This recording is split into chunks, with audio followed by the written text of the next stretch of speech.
这个这个肠上的空气这个进去，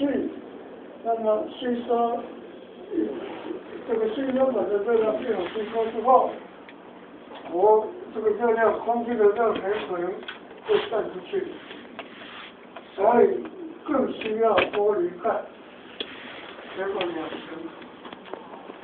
层的，也可以3层了。